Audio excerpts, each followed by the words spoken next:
recording now. Excellent. Right, we'll make a start. So this is our first webinar, and this is a bit of an attempt of trying to join the modern world with all our technology.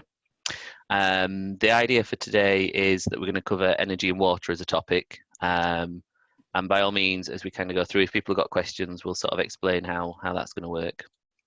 So the plan for the next sort of hour or so is overview of kind of our EcoTeach meets, format, dates and times of webinars, where we are with environmental education in Leicester, eco schools and how it fits into the big picture, and all that kind of information.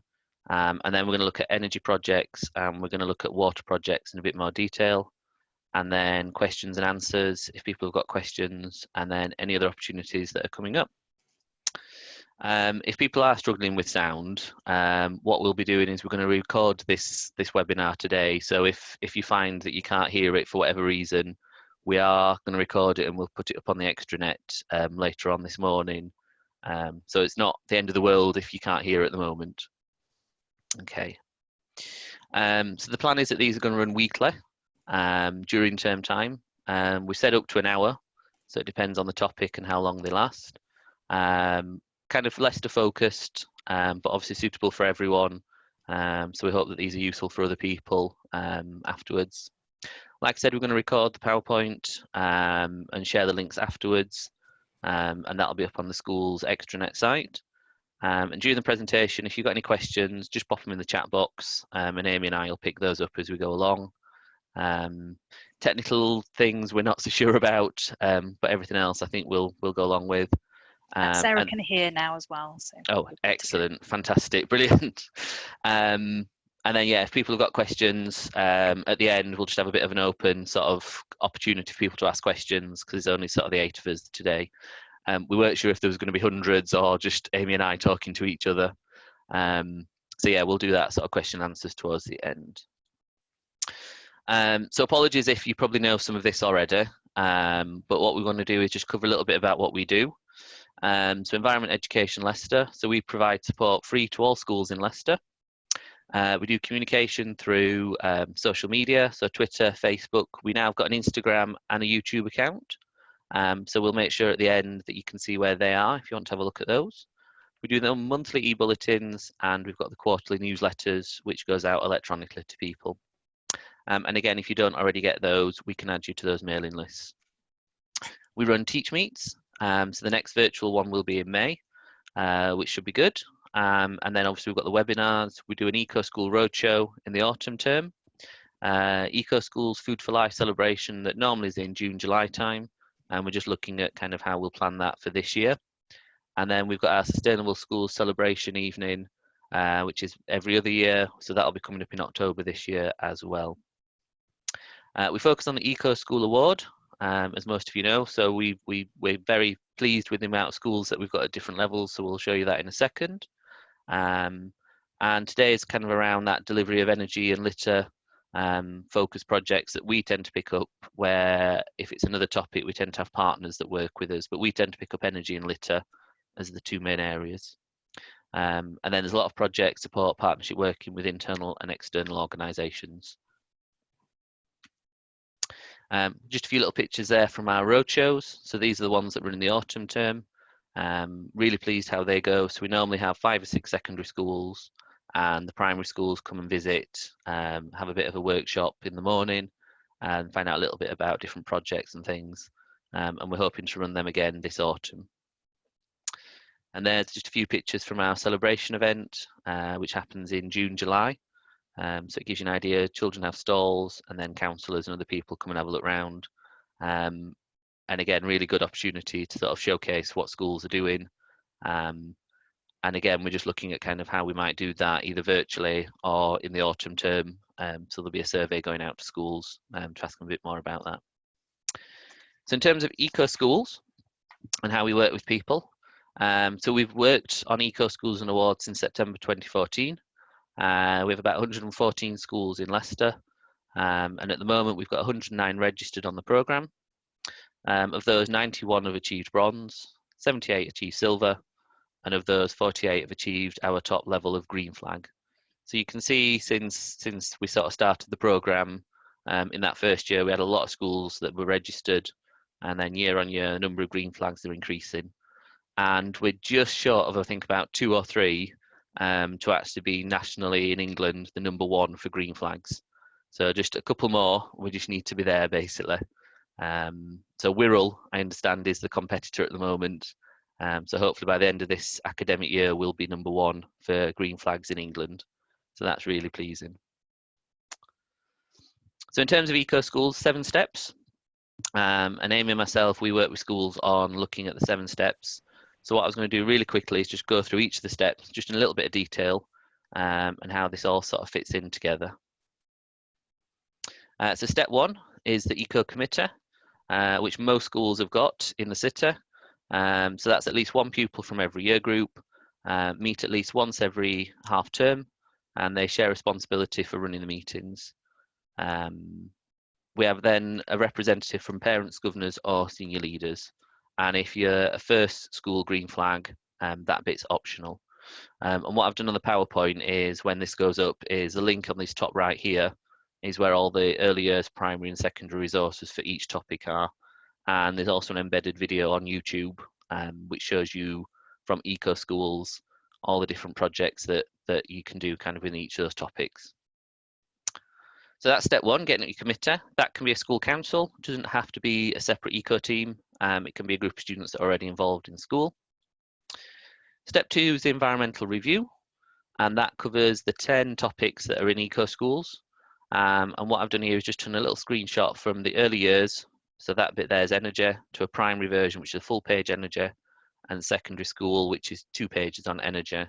So it shows that from early years to primary to secondary, there's that progression around the eco review on each of the topics. So even if you're only going to focus in on 2 or 3 as you start in your journey on eco schools, you do the document across all of the topics. And it might be, if you've got a year 6 group, that you might want to focus and use the secondary one, or if you've got a year 1 class, it might be that you use the early years one. So you can use whichever you think is most appropriate for your class. As well, with special needs schools, you can pick and choose if you wanted to use the early years or the primary or the secondary. So they're quite flexible in terms of which one you think is most appropriate for your children. That needs to be completed and updated at least every 2 years, but annually is kind of best practice. So starting that off with a new group each year, or in September, to review kind of progress you've made since last time. Okay. And then step 3, from once you've done the review, is to start looking at your action plan. So your action plan for your first green flag covers the 3 topics. And then from the 3 topics, you then look at what you're going to do in each one. So some actions, who's going to be responsible, and how you're going to make those progress, which is really a kind of a nice, simple starting point for that. And then again, we've got this one here on the left, which is the primary version, which is like little post-it notes. And then at secondary, it's more like a table, I guess. But again, if you want to use the table version with early years and primary, or you want to use the post-it note with the secondary, again, you can use whichever one you want. Absolutely fine. Sarah's just said, can we do a home one for the children while they're distance learning? Absolutely, yeah. Yep. You could send them the primary version, and they could even have their own little mini action plan at home, where they could do 3 different topics, and it could be about energy, switching lights off, something to do with recycling maybe, and something to do with, say, growing. Yeah, absolutely, yeah. It's quite a big file, so it might be you want to convert it into a PDF to post home or something. But yeah, no, absolutely, yeah. And you can just direct people to where these are on the school website, on the Eco School website. The idea then is, once you've developed your action plan, that you can share that with the whole school, and a copy of that goes on your notice board as well. And again, the idea is that you look at this every sort of year and update it as you're going along.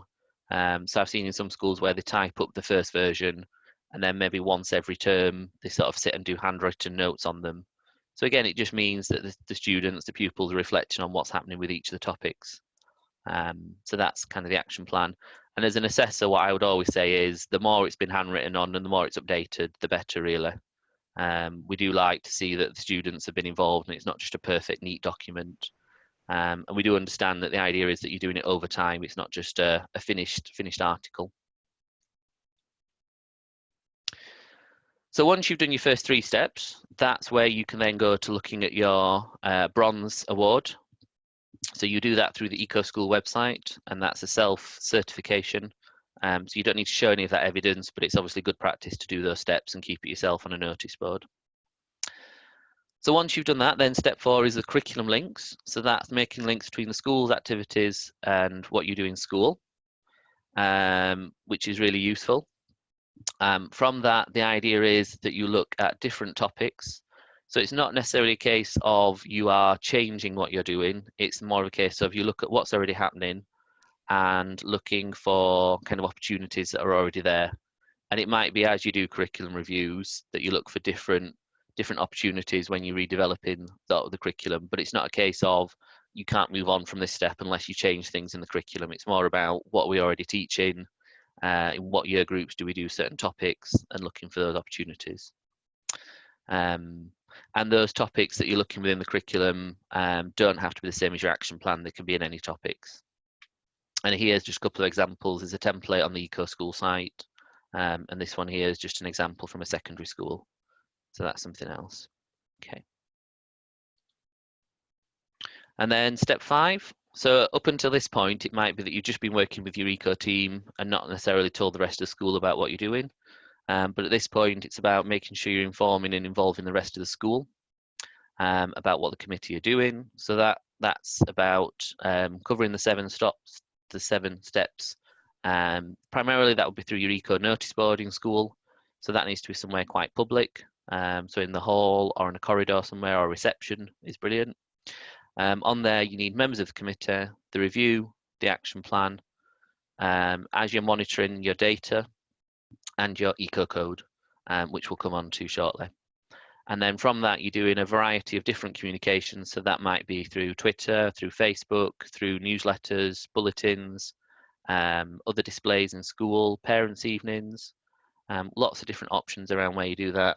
So this was a nice little picture I saw yesterday from New College, that they've got some ducks that have arrived in their sort of quad at school. So they've put some pictures and some videos up on their social media around what they've seen, which looked really good. And ideally, you've got the whole school and the wider community involved, which would be helpful. So that might involve parents. It could be a local church or a mosque, or another faith group that's around the corner. It's about kind of involving people as much as possible. It might be grandparents, it could be a care home. So looking at other opportunities where that would be useful.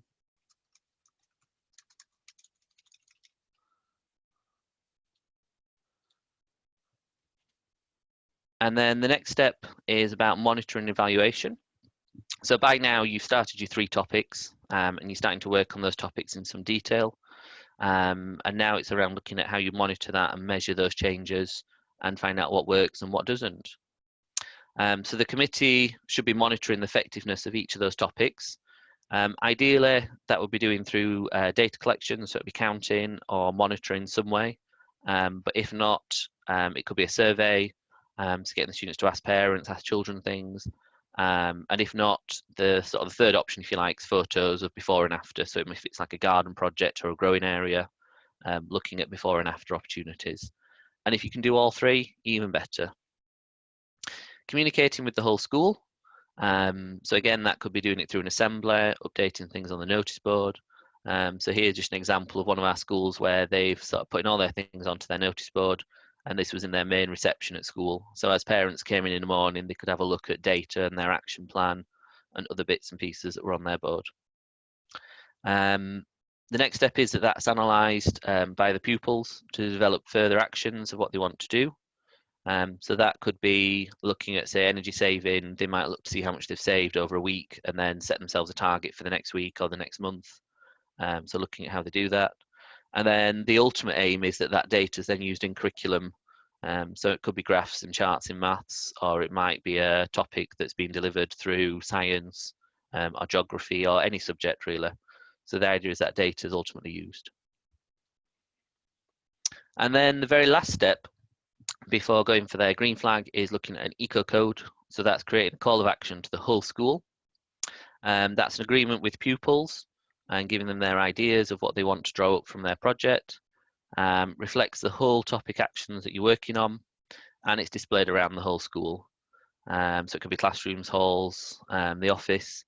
And the idea is that the majority of students and pupils understand it. So again, an assembly is a really good way. It could be a staff meeting, inviting the children to come along to a staff meeting to explain what their eco code is and why they've picked the certain words they've got in there. So again, there's just some little examples here of 3 of our schools. It can be typed up, it can be handwritten, it could be however you want, poems, all sorts of different things. So lots of different ways of doing that. And again, with the eco code, there's no right or wrong way of how you produce that. I would look at that probably annually as well with the pupils, or maybe every 2 years, just so it reflects the topics that you've been working on. And then once you've got to this step, I would say probably going from doing nothing to green flag 2 to 3 terms. The online process for the green flag is that you need to submit the review and the action plan, and a picture of your notice board with everything on. And then you would get an assessor to come and visit for an hour, 2 hours, meet the children, tour around, find out about the projects, meet people within school. At the moment, because we haven't got assessors visiting schools, it's all been done as a desktop assessment. So if schools were to submit or renew between now and summer, that can all be done virtually. And I'd advise if schools are kind of in a position where they do need to renew, or they're looking at that, that's an option that you could do at the moment. Eco schools are quite flexible. They are desktop assessing green flag assessments and renewals at the moment. So again, that'd be something if you've got time and you wanted to look at that, that'd be something to start sort of thinking about. Okay, so we talked about the topics that schools can work on. So there are 10 eco topics that schools can work on at any point. So with your first green flag, you're looking at 3 topics, and then at your renewal, you're looking at 5 topics at any one point. So these are the 10 topics that you can work on. So we've got transport, water, school grounds, healthy living, global and fair trade, recycling, litter, energy, biodiversity and marine. So these are the 10 topics, and some of the projects that you'll do in school will overlap. So if you were looking at something to do with littering, then that might come into the marine topic because you're near to a stream or a river. It might be you're looking at a water topic, and actually that links to the marine quite closely. It might be doing a food growing project, and that fits in with school grounds and biodiversity. So depending on which other topics you're doing, it might be that your projects fit into more than one. So key things to think about while you're doing these topics, whole school opportunities. So it might be that you're starting off with a small group of students, but long term that you want to be doing that with the whole school. So it might be initially you work with 1 year group, but then after that's kind of worked and it's successful, then you work with other year groups. Think about informing everyone about the work. So sometimes you get to the end of a project and you suddenly think, oh, should have told everyone about what we were doing. So it's worth thinking about that at the start, how you're going to fit that in. Certainly think about linking to curriculum. So for today, we're thinking about energy. So that obviously fits in very quickly with science. It might be it fits in with geography. And certainly some of the data handling we're going to look at will fit in with maths really easily. Monitor the impact of your actions. So sometimes it's great to get on with a project and everyone's busy and you suddenly think, how do we measure the impact? Because you've already started. So it's worth thinking about that at the start rather than at the end. And hopefully with energy and water, that should be a saving that you're making, but not always. It might be that you're focusing on a water topic and you're actually thinking about getting children to drink more water, for example, or wash their hands more often like we are at the moment. So actually the water use might go up, and that's absolutely fine, because again, that might be the aim of that project is about using more water because you are trying to increase something, and that monitoring is important because it shows that it has made a difference. And make sure it's reflected in your eco code. So that's always important as well. So thinking about the topics that you've been working on. So we're going to have a look at some energy topics. Amy and myself spent quite a long time yesterday looking through all these energy projects and suddenly realised the list was very long for energy. So what we're going to do is just whip through some of these quite quickly, just to give you a bit of a flavour of some of the energy projects that we've been working on and that schools are, particularly in Leicester, but more broadly.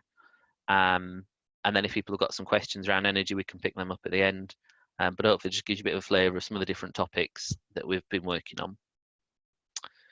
So the first one is BESS Energy, which stands for Built Environment School Service. So BESS is a product that estates and buildings at the council have worked with schools on for about 3 or 4 years now. So BESS is more, I suppose initially it was to do with compliance with buildings and making sure that they were safe as well as environmentally sort of sound. So BESS Energy we've been running now since September. It's very much focused in around energy and water use with schools. It's a paid service that schools can buy into, and this year we've been working with 6 schools, of which 2 actually are represented today, so that's great. So we focus particularly around online monitoring, so giving schools access to their data. A bureau service, so when leaks are identified or excessive use, then that is fed back to the school. An annual carbon report, which we'll show you shortly. Training and individual support for those schools with a set number of days, and then one-to-one support, which includes the education officer time with Amy and myself going into schools. And so far we've seen that this has been really successful with schools. It's been a useful tool. Obviously we're at a bit of a hiatus at the moment, but we're extending that with these 6 schools up until Christmas to really show some carbon savings in these schools. So this is the start of a carbon report. It might be a little bit small on your screen, but the first bit gives the school a little bit of information around what carbon savings are and why this is important. We then have for the school their energy rating, and then we have 5 years of energy data for that school. So we've looked at number of pupils, floor area, to be able to then work out costs for schools to give them a trend in how much energy they're using per square metre and per pupil, because we know that some schools' number of pupils go up and down, and that will affect their energy use. And then what we've tried to do is put that as a comparison with other Leicester primary schools as an average. Now we understand that obviously schools are all very different, but at least it gives you an average, it gives you a rough idea of where you're at compared to other schools. We've then broken that down into electricity and also into gas or district heat, if the school's on district heat, which again gives you a comparison, and it shows you if your energy consumption is going up or down, as well as the cost. Because we do know sometimes that your energy use might go up, but actually your bills are going down because you've changed tariff onto a cheaper bill.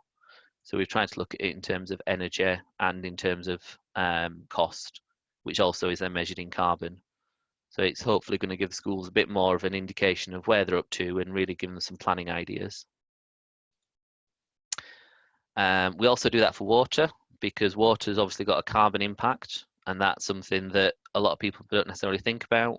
But obviously we use energy for water processing and water movement and pumping water into places. And then the next bit of the report gives the school some of their weekly profiling for their gas, water and electricity to identify if there's any issues around using too much water at night, or using any water at night in fact, or using too much electricity during the evening when you'd expect school to be shut. So this graph here at the top here is an electricity profile. So a school is using electricity overnight. And what I'd say to the kids is, what's that for? And it would be things like computer servers, fridge freezers, security lights. So the idea is we try and reduce this as much as possible, because for every kilowatt of energy that's used overnight works out at about £1,000 a year. So when you think about that, that's quite an expensive cost. If you can reduce it by 1 kilowatt, which is about half a kettle running at once, then it saves schools quite a lot of money. For gas, you would expect there'd be no gas use at the weekends, which exactly shows for this profile here. So you've got a Monday to Friday profile, and then you've got no gas use at the weekend. So that's great. And then this profile here is water. And again, you can see the Monday to Friday profile. And then at the weekend, there's little to no water being used at all. And that's perfect. That's exactly what we want to see. And these were a typical working school week.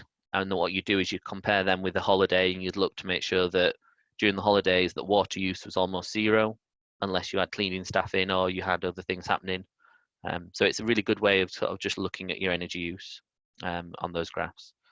And then a little bit about looking at your energy supplier and maybe looking to switch to renewable tariffs and how that would help you potentially reduce your carbon footprint, but also encourage suppliers to be using more renewable energy. So that again, something that schools can opt to look at. And then just a final summary that goes on to the last page around carbon savings and what other actions they could do. So this is something that we've produced for the 6 schools, which will be going out this week. And the idea from that is that then schools can start coming up with a bit more of an action plan. And this will be an annual reporting system that schools can see. So to do all that, we use something called Dynamat Light, which is something that Leicester schools currently get access to, and then going forward, it'll be a minimal cost service for schools to access. So what we've got here is electricity, a water, and a heating, I think gas in this case, graph for a school. So this top left one shows you a weekly profile over about a month. So this is 1 week, 2 weeks, 3 weeks. And then we can see here that this was the Easter holidays. So there was probably somebody in the first week, maybe cleaners, maybe a couple of staff. But generally, most electricity wasn't being used, which is the kind of thing we want to see. This one here shows water use during a holiday.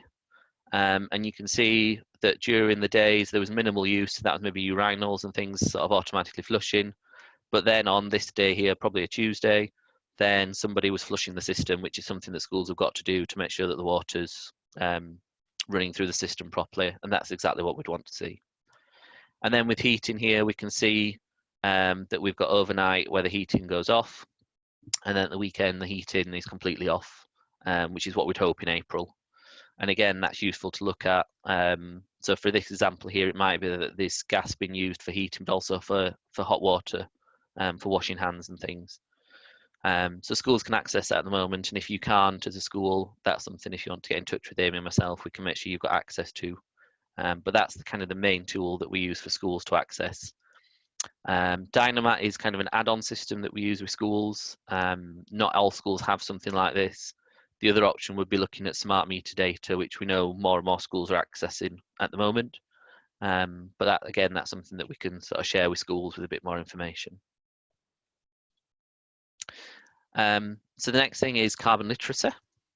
So we started working with our universities around carbon literacy and getting staff and students more sort of geared up to understand what carbon is, and awareness of carbon costs and impacts of everyday activities, and ability and motivation to reduce emissions on an individual, community and organisational basis. So we've run carbon literacy with De Montfort and the University of Leicester, and in September we'll be working with school students on becoming more carbon literate.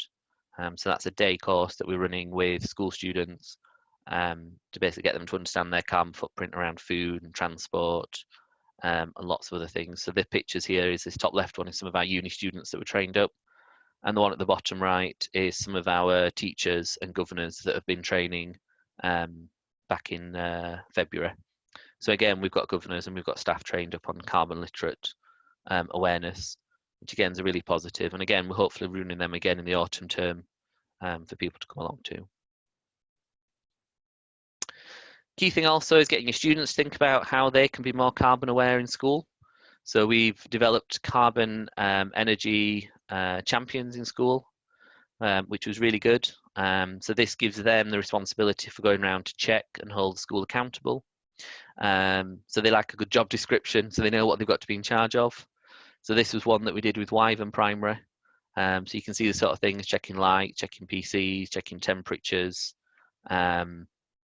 checking for electricity and water use. And what they typically do is they go around each class and they look for 4 points. So lights off, projector off, windows and doors open or closed. And then each class kind of goes into a competition each week or each month. So I've seen where they've got trophies, or they've got like a polar bear and other sort of competition things. And I've seen this in secondaries as well. So they do it by departments, by divisions, and it does get very competitive. So it does work really well, really positive thing for schools to be engaged in. We've worked with Ashton, Less CO2, and that's been for a number of years. So Ashton are a charity that work around energy savings sort of nationally and internationally, not just with schools, but they run a program called Less CO2. And that's all about kind of empowering the school at every level, students, staff, governors, all around looking at how they can save energy. So they run usually over 4 half-day workshops over a year. And we've done a little bit of bespoke work this last year with Ashton, with our best energy schools. So you can see here is a tick list that one of the schools have done around what they're already doing, and then what things they want to focus in on this year. So again, that's something that we're looking at doing more work with in the coming years. And we hope that that's useful for schools because it gives them some ideas to share with other schools. And again, I know a couple of people that are in the room have kind of participated in Ashton. So it just brings out some external expertise with schools, and it's given myself, certainly, and Amy lots of ideas that we can then share with other schools through this. The next big project that we're working on at the moment is called the Schools Climate Emergency Fund.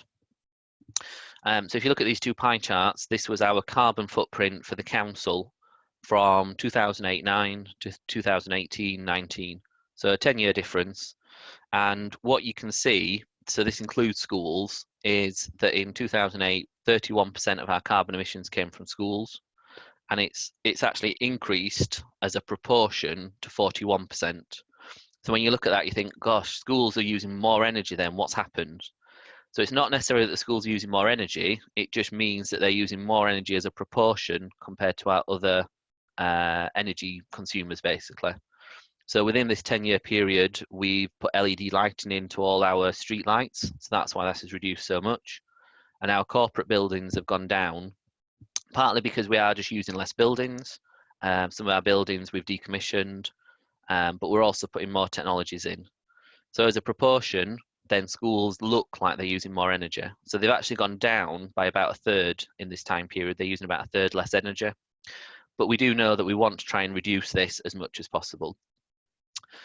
So in the last Children's Capital Improvement Fund, we've been allocated a pot of money to provide energy efficiency and carbon savings in local authority schools.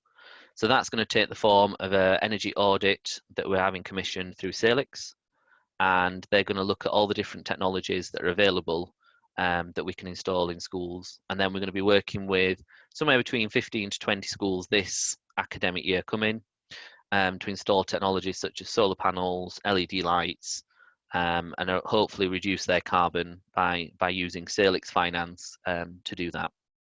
So that will hopefully mean that we'll be going further towards what we call best practice for energy use in schools and reducing their energy consumption as much as possible. And we'll talk a little bit more Salix shortly. So Salix Finance, for people who aren't aware of them, they are a independent not-for-profit company. They are funded by Department for Education. So their money comes directly from education, and they are interest-free finance projects for public sector. So for schools, it's DFE funded. For places like hospitals and universities, it comes through BASE funding. So it's all different pots of funds, really.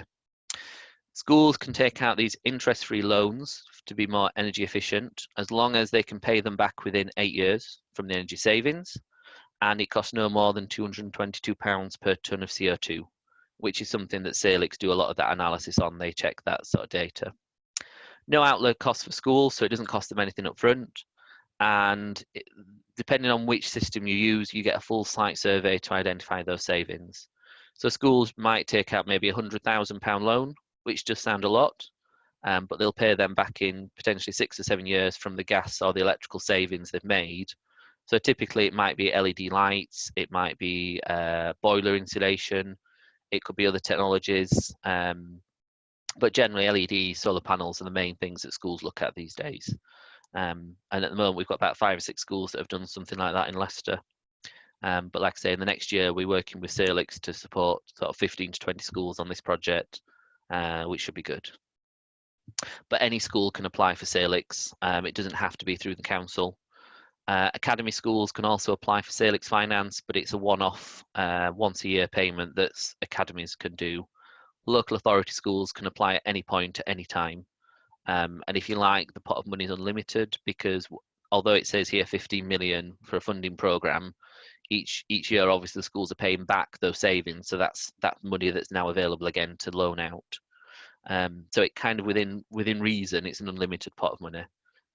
You wouldn't ever get to a position where a school might put in a bid and say, oh, there's no funding available. So we're looking through our Salix project, potentially sort of £2 to £3 million for our schools for this project, and that could be on a 3-year cycle. So you can see that money always is going back into the pot. Another one that's more sort of closely linked to education is Practical Action, which I'm sure a lot of people have heard of, but they're an international charity that has a real good focus on education. A lot of their topics related to eco schools, So I've just put a couple of examples there of wind power and the solar challenge, and they've just recently started looking at putting them together on at-home activities as well. So it's worth just having a look at their website. So there's things that you can suggest for children to do at home, as well as kind of when they're back in school.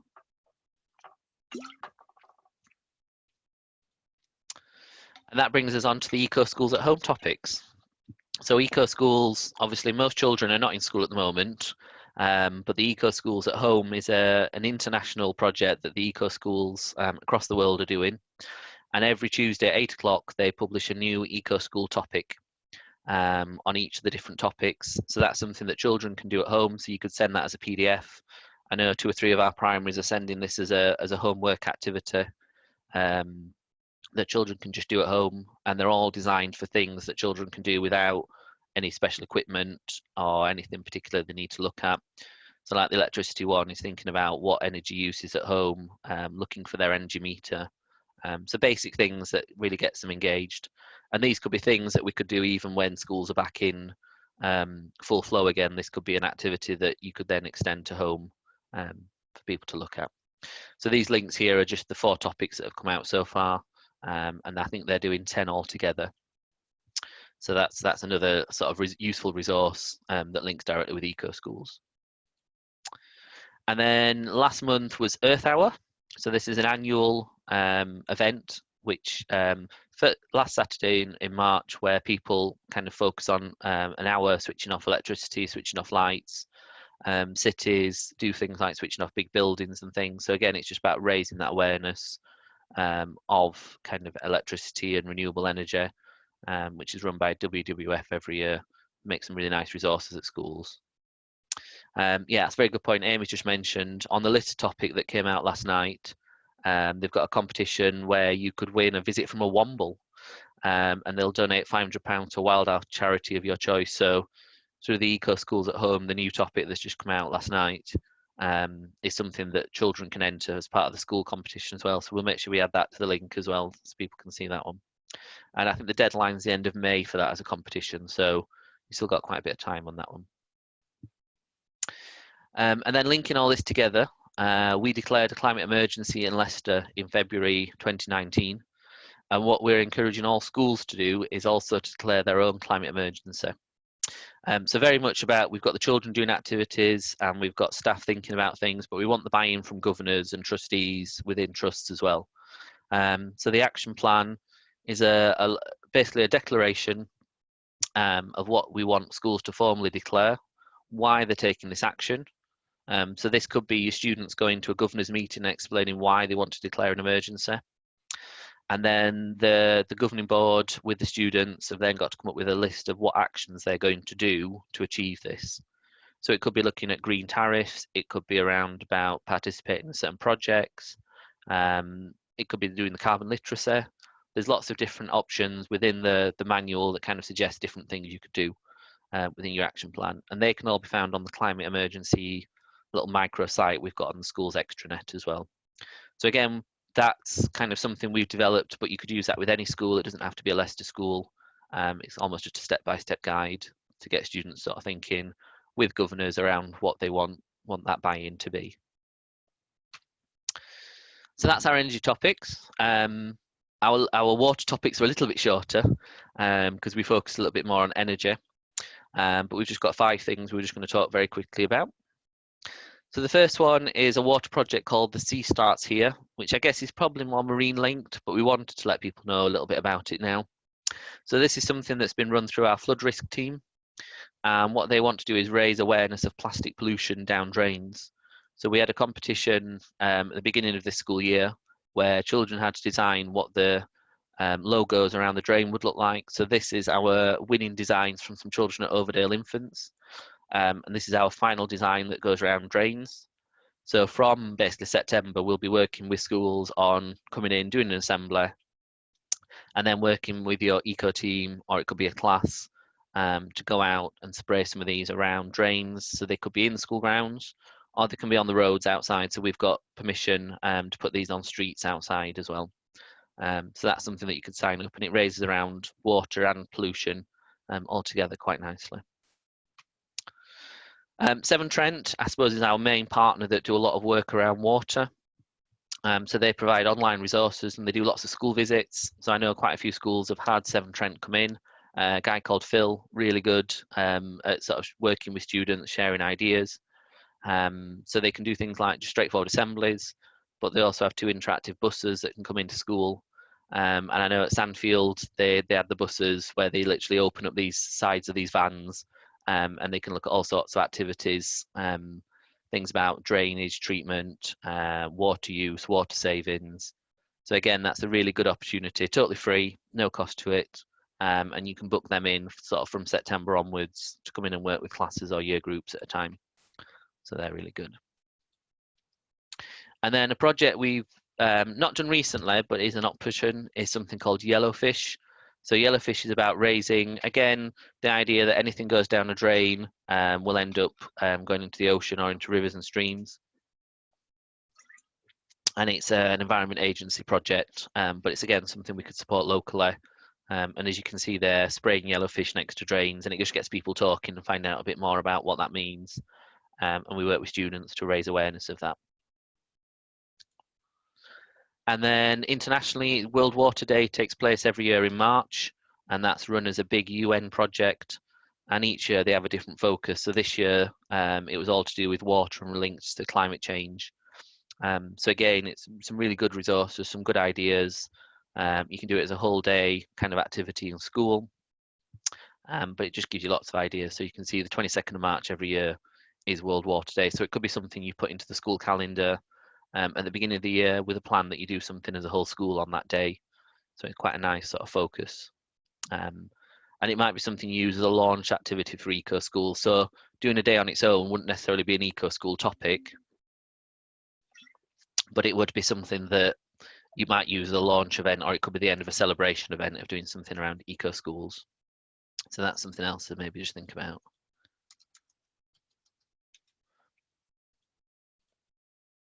And then again, practical action do lots of activities related to water.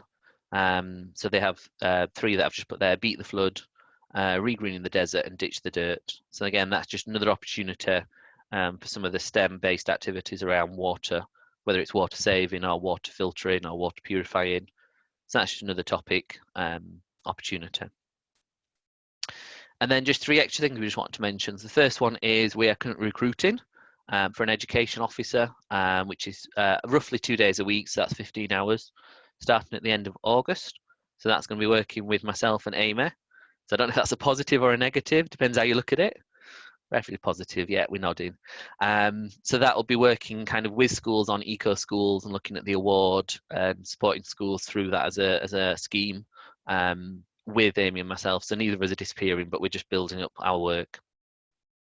So that, if you click the link, will take you to the council website if you want to have a look at that, either for yourself or for any colleagues in school. And that's kind of open to anyone really, term time only. The other thing is we're aware that the UN do a climate change learning course, which is about 8 hours if you do the full learning to action. So again, that's really interesting. It's very much education based. And then there's a few others that are shorter ones. So again, if it's something that the head teacher at schools may be saying, what can we do while staff are off? Well, not off, but staff are not in school. So it could be an option to sort of get all staff to do one of these courses. You get a certificate at the end. It's some nice CPD. And it somehow relates a little bit to the carbon literacy course, but in a slightly different way. And then just the last one I wanted to mention was the off-school website, if you weren't aware. So this is one that's Leicester based, but it's suitable for everyone. And it's a website that's got lots of home learning opportunities for children at the moment. I know some colleagues have been producing video clips and things on there, so quite interactive. And that's been produced by the SDSA in Leicester. So again, that's another option to sort of direct children to look at activities and things. And then the very last thing I think I just wanted to mention was this afternoon is a National Youth Climate Summit, which is happening online. And that's been live streamed via YouTube. So that's between 12 and 3 o'clock this afternoon. It was going to be a real meeting of schools, but it's now become virtual. And it's on YouTube as a live stream, so you can dip in and out of that this afternoon. If you just Google the National Youth Climate Summit, it gives you lots of ideas and lots of people who are going to be talking, so you could dip in and out of that as and when. And it's possibly a little bit late, but it's something that you can share with students as well. And I presume if it's on YouTube, you'll be able to watch it afterwards. It'll be a recorded event. So it might be something that you want to share with children to have a look at. It's very much aimed at children and young people as well as adults. So that's something that's just happening this afternoon.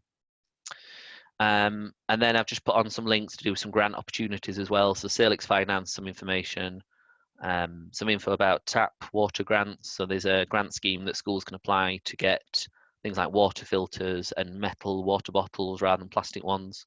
So they do a thing. EcoTeach have got a really good list of places for grant opportunities, and Grants for Schools, the other one that's worth looking at, that we used to subscribe to. But again, it's kind of a database of different grants and things. So if you're thinking about doing some of these projects, these are some good places to look at.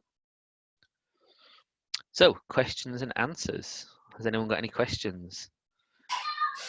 We've let everybody live. Has anyone got any questions at the moment? Is that okay? Lee, hello. I've only just got the sound working. Oh no, after all that. I know.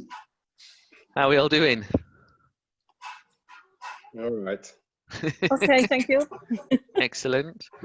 I'm conscious that was a lot of me talking. Were there any particular questions about any of the topics or anything that I didn't explain or anything at the moment? No idea, couldn't hear you. You have to watch as a catch-up, Sarah, afterwards. I'll need an idiot guide on how to do that. Right, okay. Excellent. So the idea is that we'll do these weekly, and they'll be recorded as well, so people can't get to them on a set time.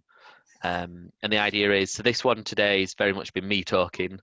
Amy's going to do a little bit next time. I don't think she knows that yet. But then for some of the other topics, we've got people from transport coming to do some talks, and the marine one, we've got Alex and Nicola from flood risk, and from parks. So the idea is you'll get a bit of an idea of other topics and things that are happening as we go along. And that just there's the list of all the future webinars. So they'll always be on a Wednesday morning during term time.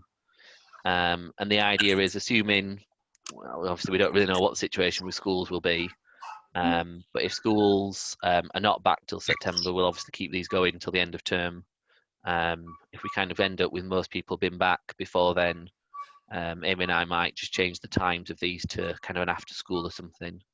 But they will all be recorded, so it means that you can sort of share this with other people in school, or if there's a little bit you want to pick out to show people, you're very welcome to. And we'll also put the original PowerPoint up online later this morning, if not this afternoon, so that people can then kind of have access to bits and pieces if they want to show people at school.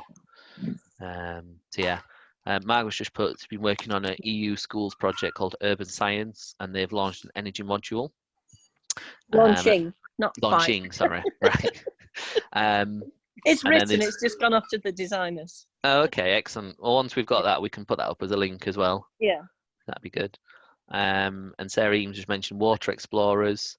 Yeah, as far as I know, they're still going, I think, Sarah, yeah. But yeah, they're really good. Yeah, that's a good point. Yeah, we'll put them in as another link. But yeah, if other people have got ideas, we can put them into the PowerPoint afterwards as well. So yeah, no, that'd be good. Yeah, one of the ones we've got ready is using UV beads. Obviously, it's not about energy, but it's a bit of fun, and where they investigate sunny spots and shady spots in school, but they could do that at home easily, see? Yeah, yeah, no, that's we'll good. get the beads online. We had a lot of fun with that one. Okay, yeah, that sounds good. That one's online already on that link. Okay. Yeah, Water Explorers have got a lot of online things as well. Yeah, definitely. Yeah. Yeah. So just the last bit, just before we go on any more questions, mentioned that we've got Facebook, Twitter, YouTube, and Instagram. So do feel free to follow, have a look, all the different places. On our YouTube, it's mainly full of our litter innovation videos, which was is a project that we're working on at the moment with a small number of schools. But we'll be relaunching that in September. So that's full of lots of videos in lots of different languages. So if you're wondering what's on the YouTube, that's the main thing. But we're going to build up some other bits and pieces over time. Obviously got our school's extranet website, which is open access, so anyone can access that. And we'll be putting up the link. We'll put a link on that homepage to where to get to for the webinars. So that's the place where you can go and have a look at them later. And then if you're not already signed up for our newsletter and our e-bulletins, by all means, just drop us an email at that address, and we can add you in on that if you're not already on there. So that's kind of it in a nutshell. Has anyone got any other questions? Just want to say it's very impressive. Thank you very much. Good to see Leicester at the forefront. I'm sure you'll overtake the Wirral very soon. Oh yes, absolutely. Yeah, we keep an eye on those figures. Very good. Definitely, yeah. Yeah, so that gives you hopefully a bit of a flavour of some of the energy projects that we've been working on. But yeah, and hopefully the climate emergency work that will be starting probably over summer actually with some of the school surveys and things will give us some really good carbon savings, as well as linking that to some of the education work that we've been doing over time, really. Excellent. Do you want to add anything, Amy? Is that okay? No, I think you did very well. Thank you very much. 10 out of 10. And with Thank 4 you. minutes to spare as well. Say that again, sorry, Amy. With 4 minutes to spare, I was wondering if I was going to have to cut you off at any point. Oof, excellent, excellent. Fab. Right. Well, we'll leave people to that. If you've got any questions, though, do drop us an email. We're both around, even if we are sat in our own little offices at home, otherwise known as libraries and front rooms and everything else. I'm on milk crates outside in the F2 playground. Oh, excellent. Oh, so you're back at school then, Sarah? Well, it's the only place I can access online, so I've got little side jobs that I do. Excellent. The chickens are running around behind me. Oh, wonderful. I did see them on Twitter. I wondered what they were up to. Yeah. Excellent. To get some of your eggs. Yeah, Well, there's half a dozen at the moment. Fab. Brilliant. Right. Well, we'll leave everyone to it then. Yeah. Lovely. Thank you very much, everyone. I'll speak to you all soon. Yeah. Thank Cheers, you. Ed. Thanks. Bye. Bye. Thank you for doing Sarah, that. I did text you. Bye.